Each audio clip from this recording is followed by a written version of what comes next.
ಪಯಣ ಪಲ್ಲವಿ ಕಾರಂತ ಅವರ ಮೊದಲ ಕವನ ಸಂಕಲನ. ಈ ಸಂಕಲನದಲ್ಲಿ 29 ಕವನಗಳಿವೆ. ಯಕ್ಷಪ್ರಶ್ನೆ, ನಶೆ, ನವಮಾಸ, ಕುಟುಂಬ, ಪಯಣ, ಪರಂಪರೆ, ಸತ್ಯ, ಅರ್ಧಸತ್ಯ, ವ್ಯಕ್ತಿತ್ವ, ಛಲಗಾರ್ತಿ ಇತ್ಯಾದಿಯಾಗಿ. ಈ ಕವನ ಸಂಕಲನದ ಬಗ್ಗೆ ಡಾಕ್ಟರ್ ವರದರಾಜ ಚಂದ್ರಗಿರಿಯವರು ಮೊದಲ ಮಾತಿನಲ್ಲಿ ಈ ರೀತಿಯಾಗಿ ಬರೀತಾರೆ.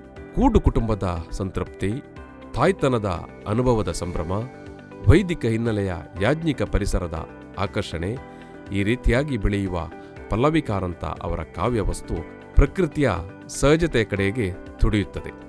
ಸಹಜವಾಗಿ ಇರುವ ಪ್ರಕೃತಿಯನ್ನು ಅಷ್ಟೇ ಸಹಜವಾದ ಮನಸ್ಸಿನಿಂದ ನೋಡಿದರೆ ಕಾಣಸಿಗುವ ನಂಬಿಕೆ, ಆತ್ಮವಿಶ್ವಾಸಗಳು ಉತ್ತಮ ಬದುಕಿಗೆ ಪ್ರೇರಕವಾಗುವುದು ಖಂಡಿತ. ಎಲ್ಲವನ್ನು ನೋಡುವ ಬೆರಗು, ಕುತೂಹಲಗಳು ನಮ್ಮಲ್ಲಿದ್ದರೆ ಪುಟ್ಟ ಇರುವೆಯೂ ನಮಗೆ ಬದುಕಿನ ಪಾಠವನ್ನು ಹೇಳಿಕೊಡುವುದನ್ನು ಗಮನಿಸಲು ಸಾಧ್ಯವಿದೆ. ಚಿಮಣಿಯ ಬೆಳಕಿನಲ್ಲಿ ಕಾಣುವ ಚಿಟ್ಟೆಯಲ್ಲೂ ಮಹಾಕಾವ್ಯ ಅಡಗಿರುವುದನ್ನು ಕಾಣಲು ಸಾಧ್ಯವಾಗುತ್ತದೆ. ಈ ಸೂಕ್ಷ್ಮತೆಯನ್ನು ಕವಯತ್ರಿ ಪಲ್ಲವಿ ಕಾರಂತ ಅವರು ಇಲ್ಲಿ ದಾಖಲಿಸುತ್ತಾರೆ.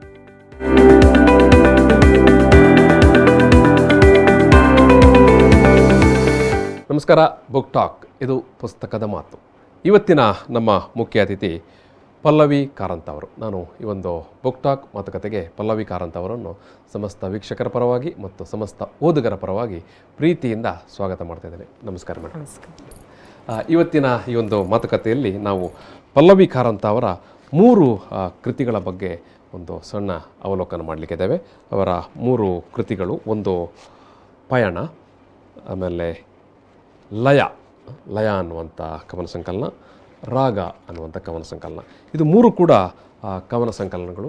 ಈ 3 ಕವನ ಸಂಕಲನ ಕೂಡ ಅವರದೇ ಆದ ಪಬ್ಲಿಕೇಶನ್ಸ್, ಅಂದರೆ ಪ್ರಶಾಂತ ಪಲ್ಲವಿ ಪಬ್ಲಿಕೇಶನ್ಸ್, ನರಿಕೊಂಬು, ಬಂಟ್ವಾಳ, ಈ ಒಂದು ಸಂಸ್ಥೆಯಿಂದ ಅವರು ಇದನ್ನು ಪ್ರಕಟಿಸಿದ್ದಾರೆ. ನಾನು ಈ 3 ಕೃತಿಗಳ ಬಗ್ಗೆ ಕೂಡ ಪಲ್ಲವಿ ಅವರ ಜೊತೆಗೆ ಮಾತಾಡಲಿಕ್ಕಿದ್ದೇನೆ. ಮಾತನಾಡುವ ಮೊದಲು ಒಂದು ಅವರ ಮೊದಲ ಕೃತಿ ಏನು, ಪಯಣ, ಈ ಒಂದು ಕೃತಿಯಲ್ಲಿ ಬರೆದಿರುವಂಥ ಮುನ್ನುಡಿ ಮತ್ತು ಅವರೇ ಹೇಳಿರುವಂಥ ಒಂದೆರಡು ವಿಚಾರಗಳನ್ನು ನಾನು ನಿಮ್ಮ ಮುಂದೆ ಹೇಳಿ ಆಮೇಲೆ ನಾನು ಮಾತುಕತೆಗೆ ಮುಂದಕ್ಕೆ ಹೋಗ್ತೇನೆ. ಇಲ್ಲಿ ಕವಿ ಹೇಳ್ತಾರೆ, ನಾನು ಯಾಕೆ ಬರದೆ, ಯಾಕೆ ಬರೆಯಬೇಕಾಯಿತು ಅನ್ನುವಂಥದ್ದು. ಇದು ಎಲ್ಲರಿಗೂ ಕುತೂಹಲ ಇರುವಂಥ ಪ್ರಶ್ನೆ ಮತ್ತು ಎಲ್ಲ ಲೇಖಕರು ಲೇಖಕಿಯರನ್ನು ಕೂಡ ಸದಾ ಅದು ಕಾಡ್ತಾ ಇದ್ದಂಥ ಮತ್ತು ಕಾಡ್ತಾ ಇರುವಂಥ ಒಂದು ಪ್ರಶ್ನೆ ಕೂಡ. ಪಲ್ಲವಿ ಕಾರಂತ ಅವರು ಅವರ ಈ ಮೊದಲ ಕೃತಿಯಲ್ಲಿ, ಪಯಣದ ಕೃತಿಯಲ್ಲಿ ಅವರ ಮೊದಲ ಮಾತಿನಲ್ಲಿ ಹೇಳುವಂಥ ಮಾತುಗಳಿದು ನೋಡಿ. ಕವನ ಬರೆಯಬೇಕು, ಕವಿತ್ರಿಯಾಗಬೇಕು ಎಂದು ನಾನು ಬಯಸಿದವಳಲ್ಲ. ಆದರೆ ತಾಯ್ತನ ಎಂಬ ಅನನ್ಯವಾದ ಅನುಭವ ನನ್ನಲ್ಲಿರುವ ಭಾವನೆಗಳನ್ನು ಅಲೆಯಾಗಿ ಬರಹಗಳ ಮೂಲಕ ವ್ಯಕ್ತಪಡಿಸಿತು. ತಾಯ್ತನದ ನೋವು, ಕರುಳ ಬಳ್ಳಿಯ ಮಮತೆಯ ಮಡಿಲ ತುಂಬಿದ ಆ ಸುಂದರವಾದ ಸುಖವು ಅನುಭವಗಳ ಪದಗಳ ಜೋಡಣೆಯೊಂದಿಗೆ ಅಕ್ಷರ ರೂಪ ಪಡೆಯಿತು ಅಂತ ಕವಯತ್ರಿ ಈ ರೀತಿಯಾಗಿ ಹೇಳ್ತಾ ಇದ್ದಾರೆ. ಮುಂದೆ ಅವರು ಹೇಳ್ತಾರೆ, ತಾಯಿ ಅರ್ಥ ಗೊತ್ತಾಯಿತೆ ನನಗೆ ಎಂಬ ವಾಕ್ಯದೊಂದಿಗೆ ನನ್ನ ಕಾವ್ಯದ ಪಯಣ ಪ್ರಾರಂಭವಾಯಿತು. ನನ್ನ ತಂದೆ ರಾಜಾರಾಮ್ ಅನಂತಪುರ ಮತ್ತು ತಾಯಿ ಶ್ಯಾಮಲಾರಾವ್ ಅನಂತಪುರ ಅವರು ನಿರಂತರ ಪ್ರೋತ್ಸಾಹದ ನುಡಿಗಳೊಡನೆ ಬೆನ್ನು ತಟ್ಟಿದರು. ನಾನು ಹೆಚ್ಚು ಕವನಗಳನ್ನು ಬರೆಯಲು ಇದು ಪ್ರೇರಣೆಯಾಯಿತು ಅಂತ ಇಲ್ಲಿ ಪಲ್ಲವಿ ಕಾರಂತ ಅವರು ಹೇಳ್ತಾರೆ. ಎಸ್ ಮೇಡಮ್, ಭಾರಿ ಒಳ್ಳೆಯ ಒಂದು ಆಶಯದ ಮಾತುಗಳು ನಿಮ್ಮ ಈ ಏನು ಮೊದಲ ನುಡಿಯಲ್ಲಿ ನೀವು ಇಲ್ಲಿ ಹೇಳಿದ್ದೀರಿ. ಎಸ್, ನಾನು ನಿಮ್ಮ ಈ ಪಯಣ ಕೃತಿಯ ಬಗ್ಗೆ ನಿಮ್ಮ ಹತ್ರ ಮೊದಲಿಗೆ ಕೇಳಲಿಕ್ಕೆ ಬಯಸುವಂಥದ್ದು, ನಿಮ್ಮ ಹತ್ರ ಈ ಬರವಣಿಗೆ ಅಥವಾ ಒಬ್ಬ ಲೇಖಕಿ ಆಗಬೇಕು ಅನ್ನುವಂಥ ಈ ಕನಸು ಅಥವಾ ತುಡಿತ ಸಾಮಾನ್ಯವಾಗಿ ಯಾವ ವಯಸ್ಸಿನಲ್ಲಿ ಅದು ನಿಮ್ಮಲ್ಲಿ ಸೃಷ್ಟಿಯಾಗಿತ್ತು ಅಥವಾ ಮೊಳಕೆ ಹೊಡೆದಿತ್ತು? ಸಹಜವಾಗಿ ಅದೇ, ನಾನು ಅದರಲ್ಲಿ ಬರದ ಹಾಗೆ ನನಗೆ ಕವಿತ್ರಿ ಆಗಬೇಕು, ಬರವಣಿಗೆ ಬರಿಬೇಕು ಹೇಳಿ ಬಂದವಳು ಆಕ್ಚುಲಿ ಅಲ್ಲ. ಅದೇನಾಯ್ತು ಹೇಳಿದ್ರೆ ತಾಯ್ತನ. ನಾನು ನನ್ನ 2ನೇ ಮಗನ ಬಸ್ರಿಯ ಸಮಯದಲ್ಲಿ ಹೇಗಿದ್ರೆ ಹೆಣ್ಮಕ್ಳಿಗೆ ತಾಯಿ ಮನೆಗೆ ಹೋಗಬೇಕು ಒಂದು ಆಸೆ ಇರ್ತದೆ, ಸಹಜ. ಆದ್ರೆ ನನ್ನ ಸಮಯದಲ್ಲಿ ಏನಾಗಿತ್ತು ಹೇಳಿದ್ರೆ, ನಂಗೆ ದೊಡ್ಡ ಮಗನ ಶಾಲೆ ಇದ್ದ ಕಾರಣ ಮತ್ತೆ ಹಲವಾರು ಸಣ್ಣ ಪುಟ್ಟ ಜವಾಬ್ದಾರಿಗಳಿದ್ದ ಕಾರಣ ನಂಗೆ ಹೋಗ್ಲಿಕ್ಕೆ ಆಗ್ತಿರ್ಲಿಲ್ಲ. ಅಂತ ಸಮಯದಲ್ಲಿ ನನ್ನ ತಾಯಿಯ ಮನೆಗೆ ಬಂದ್ಲು. ಬಂದ ಮೇಲೆ ತಾಯಿ ಹೇಳಿದ್ಮೇಲೆ ಕೇಳ್ಬೇಕಾ? ಸಹಜವಾಗಿ ಮಗಳಿಗೆ ಬೇಕಾಗುವಂತ ತಿಂಡಿ ತಿನಿಸುಗಳಿರ್ಬೋದು, ಕಷಾಯಗಳಿರ್ಬೋದು, ನಾನು ನನ್ನ 2 ಮಕ್ಕಳು ನನ್ನನ್ನು ನೋಡ್ಕೊಂಡು ಅವಳು ಅತ್ಯಂತ ಸಂತೋಷವಾಗಿ ಅಲ್ಲಿ ಇಲ್ಲಿ ಹೋಗಿ ಬರುವುದನ್ನೆಲ್ಲ ನೋಡಿ ನನಗೆ ನಿಜವಾಗ್ಲೂ ಒಂದು ಖುಷಿ ಸಹ ಆಗ್ತಿತ್ತು. ಅವಳು ಕೊಡ್ತಿರುವಂತ ಕಷಾಯನೂ ಕೂಡ ಅವಳಿಗೆ ಮನಸ್ಸಿಗೆ ಬೇಜಾರಾಗಬಾರದು ಹೇಳಿ ಒಂದು ಇದರಲ್ಲಿ ನಾನು ತಗೊಳ್ತಿದ್ದೆ. ಅಂತ ಸಮಯದಲ್ಲಿ ಅವಳ ಲವಲವಿಕೆಯನ್ನು ಕಂಡು ಆ ತಾಯಿ ಹೇಳುವಂತ ಶಬ್ದಕ್ಕೆ ನಮಗೆ ಬೆಲೆ ಕಟ್ಟಲಿಕ್ಕೆ ಸಾಧ್ಯ ಇಲ್ಲ ಹೇಳುವಂತದ್ದು ಮನದಟ್ಟು ಪ್ರತಿಯೊಬ್ಬರಿಗೂ ಗೊತ್ತಿರ್ತದ್ರೆ. ಆದ್ರೆ ಆ ಸಮಯದಲ್ಲಿ ನಾನು ತಾಯಿಯಾಗಿ ಇನ್ನೊಂದು ಬಸರಿಯಲ್ಲಿ ನನ್ನ ಮಗು ನನ್ನ ಹೊಟ್ಟೆಲಿ ಇತ್ತು. ಅಂತ ಸಮಯದಲ್ಲಿ ಸಹಜವಾಗಿ ಸಂಜೆಯಲ್ಲಿ ನಾನೊಂದು ವಾಕಿಂಗ್ ಹೇಳೋಗುವಂತ ಒಂದು ಇದು ಇದೆ ನನ್ನಲ್ಲಿ. ಹಾಗೆ ಹೋಗ್ತಾ ಇರ್ಬೇಕಾದ್ರೆ ತಂಗಾಳಿ ಬೀಸುವಂತ ಸಮಯದಲ್ಲಿ ನನ್ನ ತಾಯಿ ನನ್ನ ಮಕ್ಕಳೊಟ್ಟಿಗೆ ಕೂತ್ಕೊಂಡಿದ್ಲು. ಆ ಸಮಯದಲ್ಲಿ ನನಗೆ ತುಂಬಿದ ಗರ್ಭಿಣಿ ಆಗ ಬಂದಂತ ಮೂಡಿದಂತಹ ಅಕ್ಷರಗಳೇ, ನವಮಾಸ ತುಂಬುತ್ತಿದೆ ಎನಗೆ, ಕಡಲಬ್ಬರದ ಆರ್ಭಟ ಆಗುತ್ತಿದೆ ಮನಕ್ಕೆ, ತಾಯಿ ಅರ್ಥ ಗೊತ್ತಾಯಿತೇ ಎನಗೆ ಹೇಳುವಂಥದ್ದು ಸಹಜವಾಗಿ ಬಂದಂತ ಅಕ್ಷರಗಳದು. ಅದನ್ನ ಆ ಸಮಯದಲ್ಲಿ ಹಿಡಿದು ನಾನು ಒಂದು 10 ಲೈನ್ಸ್ ಅನ್ನ ಅವಳಿಗೋಸ್ಕರ ಬರೆದು ತಂದು ತಾಯಿಗೆ ಕೊಟ್ಟೆ. ಭಾರಿ ಸಂತೋಷ ಪಟ್ಲು. ನನ್ನ ಮೂಲ ಒಂದು ಬರವಣಿಗೆಗೆ ಕಾರಣವೇ ನನ್ನ ತಾಯ್ತನ. ಓಕೆ ಓಕೆ ಭಾರಿ ಒಳ್ಳೆಯ ಒಂದು ಏನು ವಿಚಾರ ಮತ್ತು ನೆನಪನ್ನು ನೀವು ಹಂಚಿಕೊಂಡಿದ್ದೀರಿ. ಅದೇ ಈ ಕವನ ಸಂಕಲನದಲ್ಲಿ ಕೂಡ ಇರುವಂಥ ಕವನ, 4ನೇ ಕವನ. ಮೊದಲ ಈ ಕೃತಿಯಲ್ಲಿರುವಂಥ ಮೊದಲ ಕವನ ಯಕ್ಷ ಪ್ರಶ್ನೆ, ಆಮೇಲೆ ಹೂವುಗಳು, ಆಮೇಲೆ ಮೂರನೇದು ನಶೆ, 4ನೇದು ನೀವು ಈಗ ಹೇಳಿರುವಂಥ ನವಮಾಸ ಅನ್ನುವಂಥ ನವಮಾಸ ತುಂಬುತ್ತಿದೆ ಕಡಲಬ್ಬರದ ಆರ್ಭಟಕ್ಕೆ ಮನ ದಿಮಿತಕ ಕಾಡುತ್ತಿದೆ. ಎಸ್, ಇದು ನೀವು ಈ ರೀತಿ ಬರಿತಾ ಹೋಗುವಾಗ ನಾನು ಈ ರೀತಿಯಾಗಿ ಒಂದು ಕವನ ಸಂಕಲನ ಅಥವಾ ಪುಸ್ತಕಗಳನ್ನೇ ಒಂದು ಪ್ರಕಟಿಸಬೇಕು ಅಂತ ಯಾವ ಸಂದರ್ಭದಲ್ಲಿ ನಿಮಗೊಂದು ಆಲೋಚನೆ ಹೇಳಿದ್ರೆ, ಅದೇ ನಾನು ಹೇಳಿದಾಗೆ ಕವಿತ್ರೆ ಆಗ್ಬೇಕು ಹೇಳಿ ಹೋದವಳಲ್ಲ, ಬರವಣಿಗೆ ಬೇಕು ಹೇಳಿ ಹೋದವಳಲ್ಲ.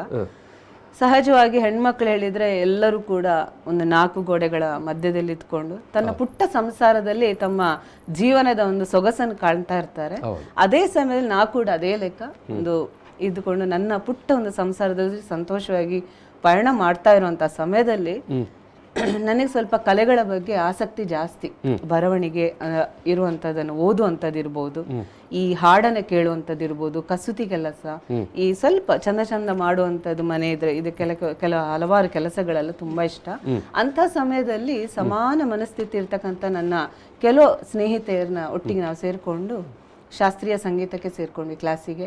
ಇದರೊಟ್ಟಿಗೆ ಮಂಗಳೂರಿನ ಮಹಿಳಾ ಸಭಾ ಹೇಳ್ತಕ್ಕಂತ ಹೆಣ್ಮಕ್ಳೆ ನಡೆಸುವಂತಹ ಸಂಘ ಇದೆ, ಸಂಸ್ಥೆ ಇದೆ. ಅಲ್ಲಿ ನನ್ನನ್ನ ಸೇರ್ಸಿದ್ರು, ನನ್ನ ಸ್ನೇಹಿತೆ ನನ್ನ ಸೇರ್ಸಿದ್ರು. ಅಂತ ಸಮಯದಲ್ಲಿ ನಮ್ಮ ಹೆಣ್ಮಕ್ಳಿಗೆ ಒಂದು ಆ ವೇದಿಕೆ ಸಿಕ್ತು, ನಮ್ಮಲ್ಲಿರ್ತಕ್ಕಂತಹ ಪ್ರತಿಭೆಯನ್ನ ಒಂದು ಹೊರಹಾಕಲಿಕ್ಕೆ ಆ ವೇದಿಕೆ ಸಿಕ್ತು. ಆ ಸಿಕ್ಕಿದಂತ ಸಮಯದಲ್ಲಿ ಅಲ್ಲಿ ಹಲವಾರು ಈ ನಾಟಕಗಳಿರ್ಬೋದು, ಹಾಡುಗಳಿರ್ಬೋದು, ಇಂಥದ್ದೆಲ್ಲ ಆಗುವಂತ ಸಮಯದಲ್ಲಿ ನನ್ನ ಕರೆದು ಕೆಲವೊಂದು ನಾನು ಅಲ್ಲೇ ಕೂತ್ಕೊಂಡು ಬರಿತಾ ಇದ್ದೆ. ಬರ್ದು ನನಗೆ ಅದು ಅಷ್ಟರ ಮಟ್ಟಿಗೆ ನಾನು ಬರಿತೇನೆ ಹೇಳುವಂಥದ್ದು ನನಗೆ ಗೊತ್ತಿಲ್ಲ. ಆ ಕ್ಷಣಕ್ಕೆ ಮೂಡಿ ಬಂತಹ ಪದಗಳನ್ನು ಜೋಡಣೆ ಮಾಡಿ ಅಲ್ಲಿ ಕೊಡ್ತಿದ್ದೆ. ಆ ನಾಟಕ ಮುಗಿತಿದ್ದು ತೆಗೆದು ಆ ಪೇಪರನ್ನು ಬಿಸಾಡ್ತಿದ್ದೆ. ಅಂತ ಸಮಯದಲ್ಲಿ ನನಗೆ ನನ್ನ ಹಿರಿಯ ಸ್ನೇಹಿತೆ, ಮಾರ್ಗದರ್ಶಿ ರೂಪಕಲಾ ಆಳ್ವ ಅವರು, ನಿಮಗೆ ಗೊತ್ತಿರುವಂತದ್ದೇ, ತುಳು ಸಾಹಿತ್ಯ ಅಕಾಡೆಮಿಲಿ ಇದ್ದಾರೆ, ತುಳು ಸಾಹಿತ್ಯ ಇದನ್ನ ಬರವಣಿಗೆಯಲ್ಲಿ ಕೂಡ ಅವರಿದ್ದಾರೆ. ಅವರು ನನಗೆ ಹಿರಿಯ ಗೆಳತಿ ನಂಗೆ ಹೇಳಿದ್ರು, ಆ ಪೇಪರ್ ಅಂತಂದು ನನಗೆ ಮೊದಲು ಕೊಟ್ರು. ನೀವು ಯಾಕೆ ಇದನ್ನ ಬಿಸಾಡಿದ್ದು ಅಂತ ಹೇಳಿದ್ರು. ನನಗೆ ಸ್ವಲ್ಪ ಶಾಕ್ ಆಯ್ತು, ಯಾಕೆ ಬಿಸಾಡಿದ್ರು, ಎಂತ ಆಯ್ತು ಮೇಡಮ್ ಅಂತ ಕೇಳಿದ್ದು. ಹೌದು, ಆಗ ಹೇಳಿದ್ರು, ನಿಮಗೆ ಬರೆಯುವ ಕಲೆ ಇದೆ, ದಯವಿಟ್ಟು ಹಾಗೆ ಬಿಸಾಡಬೇಡಿ, ಅದು ಸರಸ್ವತಿ, ನೀವು ಅದನ್ನ ಪುಸ್ತಕದಲ್ಲಿ ಬರೆದುಕೊಂಡು ಹೋಗಿ ಅಂತ ಹೇಳಿದ್ರು. ಆಗ ಅವ್ರು ಹೇಳಿದ್ರಲ್ಲ, ಏನೋ ತಪ್ಪು ಮಾಡಿದ್ನೇನೋ ಹೇಳುವಂಥದ್ದು ಬಂತು. ಖಂಡಿತ ಅಂತ ಹೇಳಿದೆ. ಆದ್ರೆ ಮುಂದೊಂದು ದಿನ ನನ್ನ ನೆನಪು ಮಾಡ್ತೀರಿ ಅಂತ ಹೇಳಿದ್ರು. ಆವಾಗ ಅವ್ರು ಹೇಳಿದ ಮಾತನ್ನ ನನಗೆ ಹೀಗೆ ಒಂದು ಆಚೆ ಈಚೆ, ನಂಗೆ ಪ್ರಕೃತಿ ಭಾರಿ ಇಷ್ಟ. ಪ್ರಕೃತಿಲಿ ನಾನು ಒಬ್ಬಳೆ ಎಷ್ಟೊತ್ತು ಬೇಕಾದ್ರೂ ಒಬ್ಬಳೆ ಕುತ್ಕೊಳ್ತೇನೆ. ಅಂತ ಸಮಯದಲ್ಲಿ ಆ ಪ್ರಕೃತಿ ನೋಡುವಂಥದ್ದು ಇದು ಅದೊಂದು ಕಾಕತಾಳಿ ಎಂಬತ್ತೆ ನಾನು ಬರೀಲಿಕ್ಕೆ ಶುರು ಮಾಡಿದೆ. ಬರ್ದಾಗ ಅವ್ರು ಹೇಳಿದನು ಯಾವತ್ತು ಸದಾ ಕಾಲ ನೆನಪು ಮಾಡ್ತಿದ್ದೆ, ಪುಸ್ತಕದಲ್ಲಿ ಬರಿತಾ ಹೋದೆ.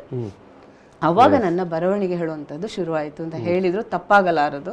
ಇದರ ನೆಕ್ಸ್ಟ್ ಏನಾಯ್ತು ಹೇಳಿದ್ರೆ, ಆ ಹೆಣ್ಣು ಮಗಳು ಸಹ್ಯಾದ್ರಿ ಕಾಲೇಜಲ್ಲಿ ಕವಿ ಕಮ್ಮಟ ಇದರ ಸಾಹಿತ್ಯ ವಿಚಾರದಲ್ಲಿ ಹಲವಾರು ಕಾರ್ಯಕ್ರಮ ನಡೀತಾ ಇತ್ತು. ಅಂತ ಸಮಯದಲ್ಲಿ ನನ್ನ ಕರೆದಿದ್ರು ಅವರು ಆ ಕಾರ್ಯಕ್ರಮಕ್ಕೆ ಬನ್ನಿ ಹೇಳಿ. ಆಗ ಹೋದಾಗ ನೋಡಿ, ಅದು ಇನ್ನೊಂದು ನನ್ನ ಜೀವನದ ದಿಕ್ಕನ್ನು ಬದಲಾಯಿಸಿದ್ದು ಅಲ್ಲಿ ನಮ್ಮ ಆಕಾಶವಾಣಿಯ ಎಕ್ಸಿಕ್ಯೂಟಿವ್ ಡೈರೆಕ್ಟರ್ ಆದಂತಹ ಸದಾನಂದ ಪರ್ಲ ಅವ್ರನ್ನ ಮೀಟ್ ಮಾಡಿಸಿದ್ರು. ಅಲ್ಲಿ ಅವರು ನನ್ನ ಕವನಗಳನ್ನೆಲ್ಲ ನೋಡಿ ಅವರು ಕಾರ್ಯಕ್ರಮ ಕೊಡ್ಲಿಕ್ಕೆ ಬನ್ನಿ ಹೇಳಿ ನನ್ನನ್ನು ಕರೆದ್ರು. ಅವತ್ತು ಮಾತಾಡಿ ಒಂದು 15 ದಿನದೊಳಗೆ ನನಗೆ ಕಾರ್ಯಕ್ರಮ ಕೊಡುವಂತ ಚಾನ್ಸ್ ಸಿಕ್ಕಿತ್ತು, ಅವಕಾಶ ಸಿಕ್ಕಿತ್ತು. ಅಲ್ಲಿಂದ ನಾನು ಸತತವಾಗಿ 4-5 ವರ್ಷ ಕವನಗಳ ಬಗ್ಗೆ ನಾನು ಕಾರ್ಯಕ್ರಮ ಕೊಡ್ತಾ ಬಂದೆ. ಮತ್ತೆ ಎಲ್ಲ ನನ್ನ ಹಿರಿಯ ಗೆಳತಿಯರು, ನನ್ನ ಮಾರ್ಗದರ್ಶಕರೆಲ್ಲ ಹೇಳಿದ್ರು. ಆ ಸಮಯದಲ್ಲಿ ನಂಗೆ ಅವ್ರು ಹೇಳಿದ್ರು, ನೀವು ಪುಸ್ತಕ ಬಿಡುಗಡೆ ಮಾಡಬೇಕು ಹೇಳಿ. ಅಲ್ಲಿ ನನ್ನ ಮೊಟ್ಟ ಮೊದಲನೆಯ ಪುಸ್ತಕ ಪಯಣ ಹೇಳುವಂಥದ್ದನ್ನ ಬರೆದದ್ದು ಅವರೆಲ್ಲರ ಸಮ್ಮುಖದಲ್ಲಿ ಇದಾಗಿರುವಂಥದ್ದು. ಸಾರಾ ಅಬುಬಕರ್ ಇರ್ಬೋದು, ಮನೋಹರ್ ಪ್ರಸಾದ್ ಇರ್ಬೋದು, ಈಶ್ವರಯ್ಯ ಅನಂತಪುರ ಇರ್ಬೋದು, ಮತ್ತೆ ಚಂದ್ರಗಿರಿ ಅವರು, ಪರಮೇಶ್ವರಿ ಲೋಕೇಶ್ವರ್ ಇದ್ದಾರೆ, ಚಂದ್ರಕಲಾ ನಂದಾವರ ಇದ್ದಾರೆ. ಇವರೆಲ್ಲರೂ ಸೇರಿ ನನ್ನನ್ನು ಬೆಳೆಸಿದ್ರು ಅಂತ ಹೇಳಿದ್ರು ತಪ್ಪಾಗ್ಲಾರ್ದು ಸರ್. ಖಂಡಿತ ಅದ್ಭುತವಾದಂಥ ವಿಚಾರ, ಒಂದು ನೆನಪನ್ನು ನೀವು ಮಾಡಿಕೊಂಡಿದ್ದೀರಿ. ಪ್ರತಿಯೊಬ್ಬ ಲೇಖಕಿಯ ಬರವಣಿಗೆ ಮತ್ತು ಈ ರೀತಿಯಾಗಿ ಒಂದು ಪುಸ್ತಕವನ್ನು ಪ್ರಕಟಿಸುವ ಹಿಂದೆ ಒಂದು ಕಥನ ಇರುತ್ತೆ. ಅದನ್ನು ನೀವು ಇವತ್ತು ಮುಂದೆ ಇಟ್ಟಿದ್ದೀರಿ. ಎಸ್, ನೀವೀಗ ಅನೇಕ ಮಂದಿಯಲ್ಲಿ ನೆನಪು ಮಾಡಿಕೊಂಡ್ರಿ. ಮನೋಹರ್ ಪ್ರಸಾದ್ ಅವರು, ಈಶ್ವರಯ್ಯ ಅವರು, ಮತ್ತು ಪರಮೇಶ್ವರಿ ಲೋಕೇಶ್ವರ್ ಅವರು, ಅವರೆಲ್ಲರೂ ಈ ಕೃತಿಯಲ್ಲಿ ಒಂದು ನಲ್ನುಡಿ, ಬೆನ್ನುಡಿ, ಮುನ್ನುಡಿಯನ್ನೆಲ್ಲ ಇಲ್ಲಿ ಬರೆದಿದ್ದಾರೆ. ಇದು ಈಶ್ವರಯ್ಯ ಅವರು ನಿಮಗೆ ಬಂಧುಗಳು ಕೂಡ. ನನ್ನ ಕಾಸ ದೊಡ್ಡಪ್ಪ ಕೂಡ ಹೌದು. ಅವರು ಕೂಡ 4 ಒಳ್ಳೆಯ ಪ್ರೋತ್ಸಾಹದ ನುಡಿಯನ್ನು ಈ ಕೃತಿಯಲ್ಲಿ ಆರಂಭದಲ್ಲಿ ಬರೆದಿದ್ದಾರೆ. ಅದೇ ರೀತಿಯಾಗಿ ಮನೋಹರ್ ಪ್ರಸಾದ್ ಅವರು ಕೂಡ ಈ ಕೃತಿಯ ಬಗ್ಗೆ ಒಳ್ಳೆಯ ವಿಚಾರವನ್ನು ಬರೆದಿದ್ದಾರೆ. ಬಹುಶಃ ನೀವು ಅವರ ಹತ್ರ ಇದನ್ನು ಮೊದಲು ತೋರಿಸಿದಿರಿ ಅಂತೆ. ತೋರಿಸಿದ್ದಾನೆ. ತುಂಬಾ ನನಗೆ ಇಲ್ಲಿ ಇರ್ತಕ್ಕಂಥ ಪ್ರತಿಯೊಬ್ರು ಅವರು ಅಂತ ಹೇಳೋಕ್ಕಿಂತ ಹೆಚ್ಚಾಗಿ ನನಗೆ ತುಂಬಾ ಎಲ್ಲರೂ ಬೆನ್ನು ತಟ್ಟಿದ್ದಾರೆ. ಯಾಕೆಂತಂದ್ರೆ ನಿಮಗೆ ಗೊತ್ತಿರೋ ಹಾಗೆ ಈ ಕಲೆ ಅಂದ್ರೆ ಸಾಹಿತ್ಯ ಕ್ಷೇತ್ರ ಹೇಳುವಂತದ್ದೇ ಒಂದು ಸಾಗರದ ಲೆಕ್ಕ. ಆ ಸಾಗರದಲ್ಲಿ ಒಂದು ಬಿಂದು ಆಗಲಿಕ್ಕೆ ಕೂಡ ನನ್ನಲ್ಲಿ ಅರ್ಹತೆ ಉಂಟಾ ಇಲ್ವಾ ಹೇಳುವಂತ ಹೆದರಿಕೆಯಲ್ಲೇ ನಾನಿಟ್ಟದ್ದು. ಇವರೆಲ್ಲರೂ ಸೇರಿ ನಿನ್ನಲ್ಲಿ ಅರ್ಹತೆ ಉಂಟು, ನೀನು ಶುರು ಮಾಡುವ ಹೇಳಿ ಬೆನ್ನು ತಟ್ಟಿ ಬೆಳೆಸಿದವರು ಇವರೆಲ್ಲರೂ ಕೂಡ. ಡಾಕ್ಟರ್ ವರದರಾಜ ಚಂದ್ರಗಿರಿ ಅವರು ಕೂಡ ಒಳ್ಳೆಯ ಮಾತುಗಳನ್ನು ಇದರಲ್ಲಿ ಬರೆದಿದ್ದಾರೆ. ಆಮೇಲೆ ಸುಮಾರು ನಾನು ಈಗಾಗಲೇ ಹೇಳಿದಾಗೆ 29 ಕವನಗಳಿದ್ದಾವೆ ಇದರಲ್ಲಿ. ನಾನು ಆವಾಗಲೇ ಉಲ್ಲೇಖ ಮಾಡಿದೆ. ಯಕ್ಷ, ಪ್ರಶ್ನೆ, ಹೂಗಳು, ನಶೆ, ನವಮಾಸ, ಮಾಯೆ, ನರಕ, ಚೆಲುವೆ, ಕುಟುಂಬ, ಪಯಣ, ಪರಂಪರೆ, ಜೋಗುಳ, ಮೌನ, ವ್ಯಕ್ತಿತ್ವ, ಛಲಗಾರ್ತಿ, ಸತ್ಯ, ಭಾವುಕ, ಉತ್ಸಾಹ, ಮಿತಿ, ವಿಧಿ, ಚೈತನ್ಯ, ಮುಗ್ಧತೆ, ಆಶ್ರಯ, ಅನುಭವ, ಈ ಎಲ್ಲ ಶೀರ್ಷಿಕೆಯಲ್ಲಿ ಕವನಗಳು ಇದ್ದಾವೆ.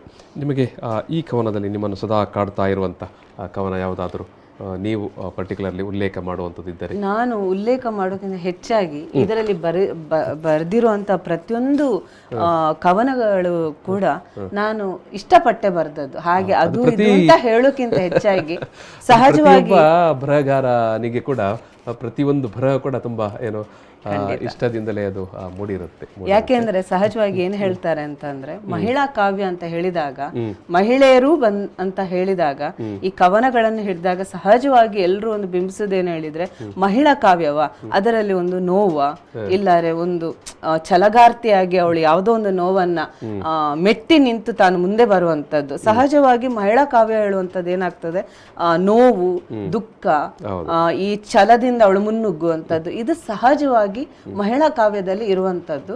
ಆದ್ರೆ ಇಲ್ಲಿ ಏನಾಯ್ತು ಹೇಳಿದ್ರೆ, ನನ್ನಲ್ಲಿ ಎಲ್ಲಾ ತರಹಂತಹ ಸಬ್ಜೆಕ್ಟ್ಸ್ ಇದೆ. ಸೊ ನನಗೆ ಅದೊಂದು ಆ ವಿಚಾರಗಳೀಗ ಒಂದೇ ಒಂದು ವಿಚಾರದಲ್ಲಿ ಆಗಿದ್ರೆ ನಾನು ಇದು ನನಗಿಷ್ಟ ಅದಿಷ್ಟ ಹೇಳ್ಬೋದಿತ್ತು.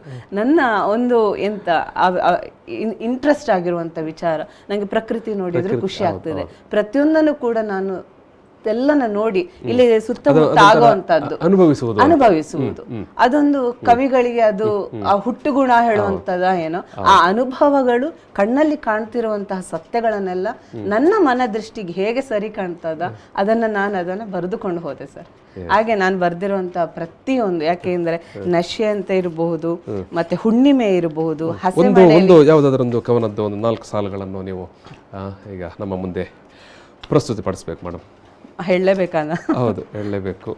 ಓಕೆ, ಯಾಕೆಂದ್ರೆ ಇದರಲ್ಲಿ ಇರ್ತಕ್ಕಂಥ ಪ್ರತಿಯೊಂದು ನನಗೆ ಈ ಒಂದು ಮುಗ್ಧತೆ ಹೇಳುವಂಥದ್ದಿದೆ, ಭಾವುಕ ಇದೆ. ಪ್ರತಿಯೊಂದು ಕವನಗಳು ಕೂಡ ತನ್ನದೇ ಆದ ಒಂದು ಛಾಪ್ ಇದೆ, ಅಂದ್ರೆ ಬೇರೆ ಬೇರೆ ಬೇರೆ ಅರ್ಥದಲ್ಲಿದೆ. ಹಾಗೆ ಇದರಲ್ಲಿ ಯಾವ್ದು ಹೇಳ್ಬೇಕು ಹೇಳುವಂಥದ್ದು ನನಗೆ ಗೊತ್ತಾಗ್ತಿಲ್ಲ.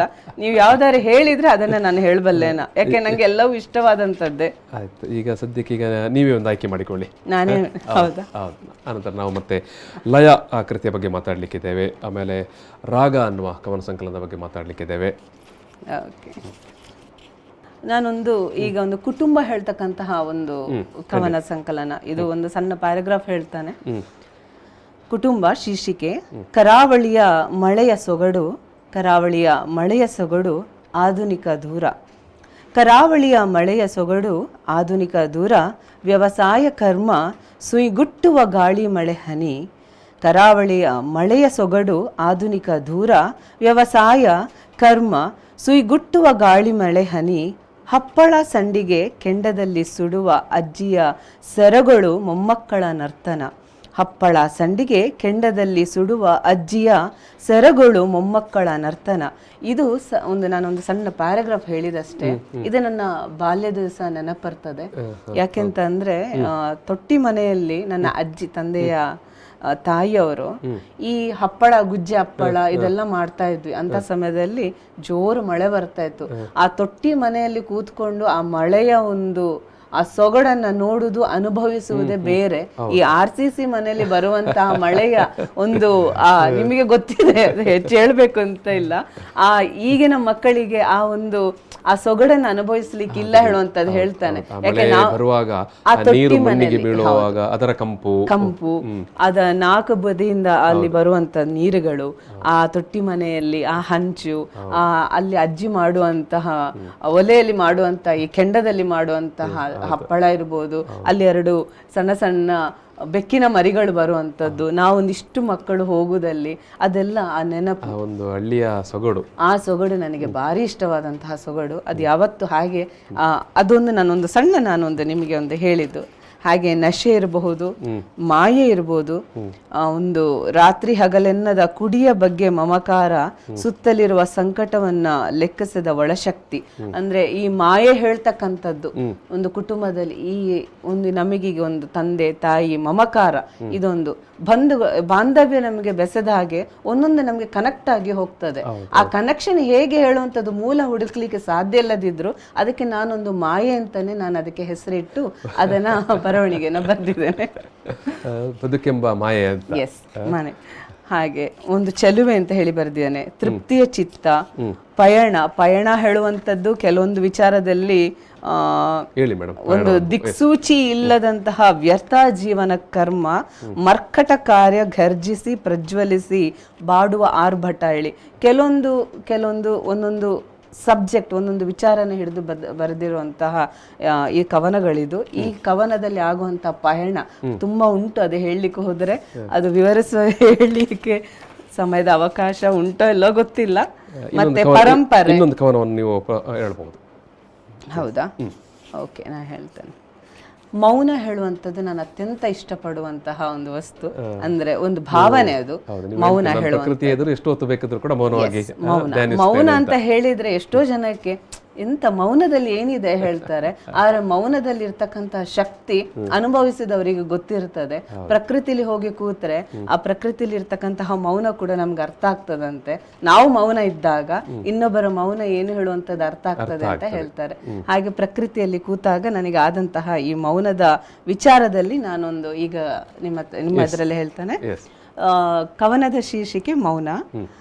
ಹಲವು ಆಭರಣ ಒಳಗೊಂಡ ಪ್ರಕೃತಿ, ಹಲವು ಆಭರಣ ಒಳಗೊಂಡ ಪ್ರಕೃತಿ, ಕೃತಿ ರಚಿಸಿ ಹೋದರೆ ನಿಬ್ಬರಗಾಗುವ ನಾದ ಝೇಂಕಾರ. ಹಲವು ಆಭರಣ ಒಳಗೊಂಡ ಪ್ರಕೃತಿ, ಕೃತಿ ರಚಿಸಿ ಹೋದರೆ ನಿಬ್ಬರಗಾಗುವ ನಾದ ಝೇಂಕಾರ. ಮರಗಿಡಗಳ ಸ್ಥಿತಪ್ರಜ್ಞೆ ಸಮ್ಮಿಲನ, ಮರಗಿಡಗಳ ಸ್ಥಿತಪ್ರಜ್ಞೆ ಸಮ್ಮಿಲನ.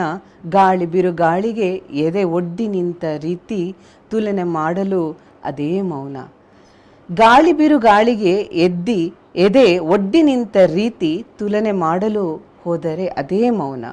ಹಲವು ಆಭರಣ ಒಳಗೊಂಡ ಪ್ರಕೃತಿ ಕೃತಿ ರಚಿಸಿ ಹೋದರೆ ನಿಬ್ಬೆರಗಾಗುವ ನಾದ ಜೇಂಕಾರ ಮರಗಿಡಗಳ ಸ್ಥಿತಪ್ರಜ್ಞೆ ಸಮ್ಮಿಲನ ಗಾಳಿ ಬಿರುಗಾಳಿಗೆ ಎದೆ ಒಡ್ಡಿ ನಿಂತ ರೀತಿ ತುಲನೆ ಮಾಡಲು ಹೋದರೆ ಅದೇ ಮೌನ. ನೀರಿನ ದುಮ್ಮಿಕ್ಕುವ ರಭಸ ಕೊನೆ ಪಯಣ ಶಾಂತತೆ. ನೀರಿನ ಧುಮ್ಮಿಕ್ಕುವ ರಭಸ ಕೊನೆ ಪಯಣ ಶಾಂತತೆ. ಕೃತಿ ರಚಿಸಿ ಹೋದರೆ ಕಾಣುವುದು ಅದೇ ಮೌನ. ಕೃತಿ ರಚಿಸಿ ಹೋದರೆ ಕಾಣುವುದು ಅದೇ ಮೌನ. ಹುಟ್ಟು ಮುಳುಗುವ ಸೂರ್ಯ ಬೆಳದಿಂಗಳ ಚಂದ್ರಮ. ಹುಟ್ಟು ಮುಳುಗುವ ಸೂರ್ಯ ಬೆಳದಿಂಗಳ ಚಂದ್ರಮ ಅಡಕವಾಗಿರುವುದು ಸ್ನಿಗ್ಧ ಅದೇ ಮೌನ. ಹುಟ್ಟು ಮುಳುಗುವ ಸೂರ್ಯ ಬೆಳದಿಂಗಳ ಚಂದ್ರಮ ಅಡಕವಾಗಿರುವುದು ಸ್ನಿಗ್ಧ ಅದೇ ಮೌನ. ಕಾಲ ಚಕ್ರದ ಮಹಿಮೆಯಲ್ಲಿ ಅಡಕವಾಗಿರುವ ಮೌನದ ತತ್ವ ಮಹಾತತ್ವ. ಕಾಲಚಕ್ರದ ಮಹಿಮೆಯಲ್ಲಿ ಅಡಕವಾಗಿರುವ ಮೌನದ ತತ್ವ ಮಹಾತತ್ವ. ಚೆನ್ನಾಗಿತ್ತು, ತುಂಬ ಚೆನ್ನಾಗಿತ್ತು. ಮತ್ತು ಪ್ರಸ್ತುತಿ ಕೂಡ ತುಂಬ ಚೆನ್ನಾಗಿತ್ತು. Yes madam. Yes sir. Yeah, ನಾವು ಪಯಣ ನಿಜಕ್ಕೆ ಅದೊಂದು ಬದುಕಿನ ಪಯಣ, ಜೊತೆಗೆ ಅದು ಪ್ರಕೃತಿಯ ನಡುವೆ ಸಾಗ್ತಾ ಇರುವಂಥ, ಮತ್ತು ಪಲ್ಲವಿಯವರು ಹೇಳಿದಾಗೆ ಅದೊಂದು ಬಾಲ್ಯದ ನೆನಪು ಇರಬಹುದು, ಅಥವಾ ತಾಯ್ತನದ ಸಂಭ್ರಮ ಇರಬಹುದು, ಜೊತೆಗೆ ಒಂದು ಹಳ್ಳಿಯ ಸೊಗಡು ಇರ್ಬೋದು, ಎಲ್ಲವನ್ನು ಕಟ್ಟಿಕೊಟ್ಟಂಥ ಕೃತಿ ಅದು ಪಯಣ.